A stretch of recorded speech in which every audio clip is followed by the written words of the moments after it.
Honeymoon से हत्या तक, राजा रघुवंशी की दर्दनाक कहानी।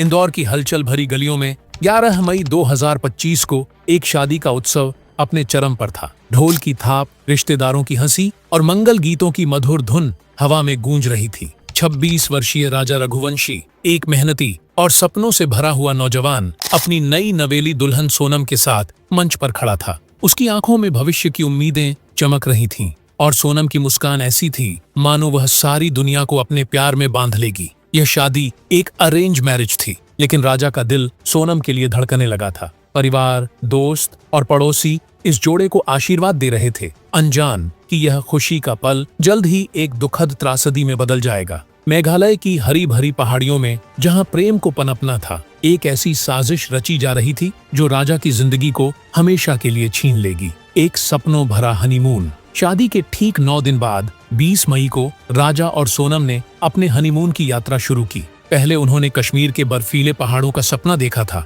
लेकिन फिर मेघालय की रहस्यमयी सुंदरता ने उन्हें अपनी ओर खींच लिया। मेघालय, वह जगह जहां बादल जमीन को चूमते हैं, जहां झरनों की गर्जना और जंगलों की सनसनाहट हर दिल को मोह लेती है। राजा एक ट्रांसपोर्ट व्यवसायी और सोनम, जो अपनी सादगी और मुस्कान के लिए जानी जाती थी, इस यात्रा को अपनी जिंदगी का सबसे खूबसूरत अध्याय बनाना चाहते थे। वे इंदौर से बेंगलुरु, फिर गुवाहाटी पहुंचे। गुवाहाटी में उन्होंने कामाख्या मंदिर में माथा टेका, जहां सोनम ने मां की मूर्ति के सामने हाथ जोड़कर प्रार्थना की। राजा ने उसकी ओर देखा, उसकी भक्ति में खोया हुआ, और सोचा कि उसने कितना सौभाग्यशाली जीवन साथी पाया है। 22 मई को वे शिलांग पहुंचे, मेघालय की राजधानी, जहां हवा में ठंडक और हरियाली की खुशबू थी। मावलिंग खट गांव में एक छोटे से होम स्टे में रुककर उन्होंने एक स्कूटर किराए पर लिया और शिलांग की घुमावदार सड़कों पर निकल पड़े। Double decker, living root bridge और वेइसाडोंग झरने की सैर का सपना उनके दिल में था।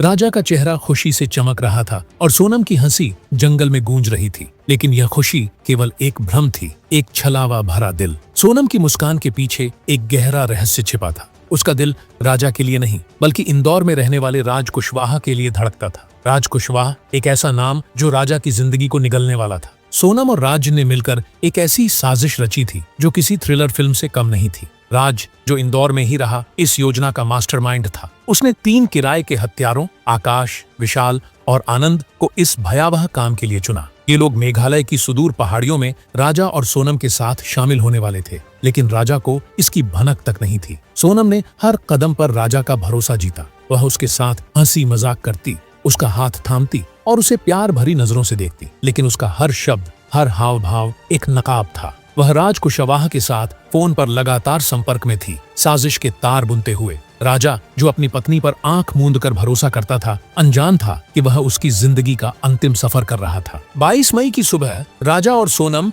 अपने स्कूटर पर निकले। सोनम ने सफेद शर्ट और रेनकोट पहना था और राजा ने अपनी स्मार्ट वॉच और कैजुअल कपड़े। वे वेइसाडोंग झरने की ओर बढ़े, जहां जंगल की सघनता और झरने की गर्जना एक अलग ही दुनिया बनाती थी। रास्ते में एक सीसीटीवी कैमरे ने उनकी आखिरी तस्वीर कैद की। राजा अपने स्कूटर पर आत्मविश्वास से भरा हुआ और सोनम उसके पीछे बैठी, बार बार अपने फोन की स्क्रीन देख रही थी। उसकी आंखों में एक अजीब सी बेचैनी थी, जैसे वह किसी बड़े तूफान का इंतजार कर रही हो। सोनम ने राजा को एक सुनसान जगह पर ले जाने का बहाना बनाया। शायद उसने कहा कि वहां का नजारा और भी खूबसूरत है, या कोई छिपा हुआ झरना देखने की बात कही। राजा अपनी पत्नी की बात पर भरोसा करते हुए उस जगह की ओर बढ़ गया, लेकिन वहां जंगल की घनी छाया में 3 हत्यारे, आकाश, विशाल और आनंद, उसका इंतजार कर रहे थे। जैसे ही राजा ने स्कूटर रोका, हत्यारों ने उस पर हमला बोल दिया। एक तेज धार वाला वन विभाग का औजार, शायद एक दांव, उनके हाथों में था। राजा को बचने का मौका तक नहीं मिला। उसके सिर पर आगे और पीछे गहरे घाव किए गए। उसका शरीर खून से लथपथ हो गया और उसकी सांसें थम गईं।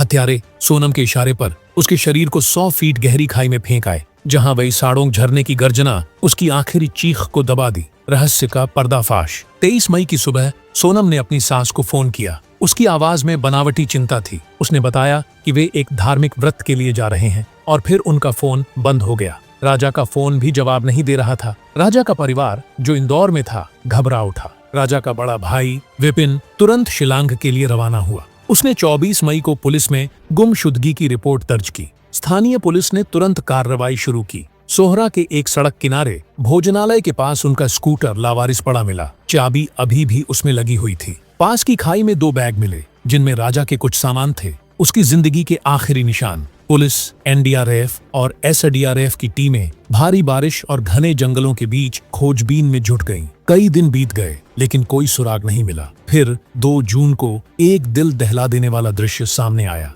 वेसाडोंग झरने के पास 100 फीट गहरी खाई में राजा का सड़ा हुआ शव मिला। उसकी पहचान उसके दाहिने हाथ पर बने टैटू से हुई जिसमें उसका नाम लिखा था और स्मार्ट वॉच जो अभी भी उसकी कलाई पर टिकी थी। पोस्टमार्टम ने एक भयानक सच्चाई उजागर की। राजा की हत्या एक वन औजार से की गई थी। उसके सिर पर गहरे घाव थे जो एक सुनियोजित हमले की कहानी बयां कर रहे थे। अपराध स्थल से पुलिस को और भी सबूत मिले। एक महिला की सफेद शर्ट खून से सनी हुई, कुछ दवाइयों की पट्टियां, एक टूटी हुई मोबाइल स्क्रीन और वह धारदार दांव जिसने राजा की जिंदगी छीन ली थी। यह सब एक ठंडे दिमाग से रची गई हत्या की तस्वीर पेश कर रहा था। ईस्ट खासी हिल्स के एसपी विवेक सिंह ने पुष्टि की कि हत्या का हथियार वही वन औजार था और यह अपराध पहले से सोचा समझा था। साजिश का खुलासा। जांच गहराई में गई। पुलिस ने सोनम के कॉल रिकॉर्ड्स खंगाले और जो सामने आया वह चौंकाने वाला था। सोनम और राज कुशवाहा के बीच लगातार बातचीत हो रही थी।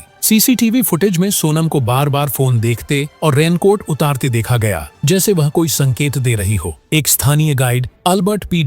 ने बताया कि उसने उस दिन राजा और सोनम के साथ 3 हिंदी बोलने वाले लोगों को देखा था। यह एक महत्वपूर्ण सुराग था। तकनीकी निगरानी और फुटेज के आधार पर पुलिस ने ललितपुर में आकाश राजपूत को गिरफ्तार किया। इसके बाद इंदौर में विशाल और राज कुशवाहा और सागर में आनंद को पकड़ा गया। सबसे बड़ा झटका तब लगा जब 9 जून को सोनम ने उत्तर प्रदेश के गाजीपुर में एक सड़क किनारे ढाबे पर अपने भाई की मदद से आत्मसमर्पण कर दिया। उसने दावा किया कि उसका अपहरण हुआ था, लेकिन उसकी कहानी में कई खामियां थीं। पुलिस ने खुलासा किया कि हत्या के बाद सोनम और तीनों हत्यारे एक साथ गुवाहाटी गए जहां उन्होंने एक रात बिताई। फिर पकड़े जाने से बचने के लिए वे अलग अलग दिशाओं में बिखर गए। सोनम ने अपने पति को उस सुनसान जगह पर ले जाकर हत्यारों के हवाले कर दिया था। यह एक ऐसी साजिश थी जिसमें प्रेम, विश्वास और विश्वासघात का खतरनाक मिश्रण था। परिवार का दर्द, देश का आक्रोश। राजा का परिवार इस त्रासदी से टूट चुका था। विपिन, जो अपने छोटे भाई को ढूंढने शिलांग गया था, अब उसकी लाश को देखकर फूट फूट कर रोया। राजा की माँ, जिन्होंने अपनी बहू पर भरोसा किया था, यह विश्वास नहीं कर पा रही थी कि सोनम ने ऐसा घिनौना अपराध किया। सोनम के पिता देवी सिंह ने पुलिस पर सबूत गढ़ने का आरोप लगाया। उन्होंने दावा किया कि उनकी बेटी का अपहरण हुआ था और उसे मेघालय से उत्तर प्रदेश तक लूटा गया। उन्होंने सीबीआई जांच की मांग की,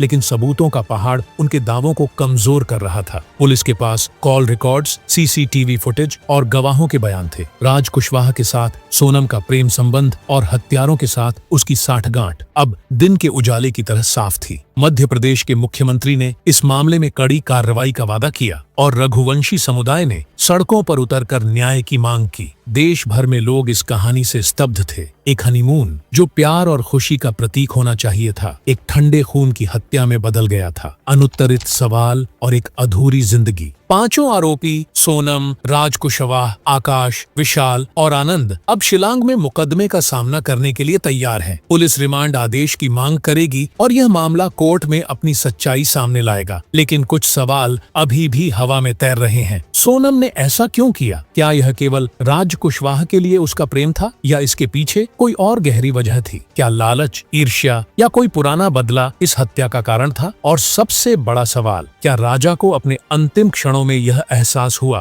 कि जिस पत्नी पर उसने भरोसा किया वही उसकी जिंदगी की सबसे बड़ी दुश्मन थी? मेघालय की हरी भरी पहाड़ियां, जो प्रेमियों के लिए स्वर्ग मानी जाती हैं, अब एक दर्दनाक कहानी का गवाह बन चुकी थीं। राजा रघुवंशी, जो अपनी नई जिंदगी की शुरुआत करने निकला था, उसकी कहानी 12 दिन बाद एक खाई में खत्म हो गई। उसका टैटू, उसकी स्मार्ट वॉच और उसकी अधूरी हंसी आज भी उस परिवार के दिल में गूंजती है, जो उसे कभी वापस नहीं पा सकेगा। यह कहानी सिर्फ एक हत्या की नहीं, बल्कि विश्वास के टूटने, प्यार के धोखे और एक सपने के बेरहम अंत की कहानी है। जब आप इस कहानी को सुनते हैं तो आपके दिल में एक सिहरन सी दौड़ती है। राजा की वह आखिरी मुस्कान, सोनम की वह बनावटी हंसी और उस खाई में पड़ा हुआ खून से सना अपना शव। ये दृश्य आपके सामने बार बार उभरते हैं। यह कहानी हमें सिखाती है कि प्यार और विश्वास कितने नाजुक हो सकते हैं और कैसे एक पल में सब कुछ राख हो सकता है। राजा रघुवंशी की कहानी एक चेतावनी है, एक दर्द है और एक ऐसी सच्चाई है जो हमेशा हमारे दिलों को कचोटती रहेगी।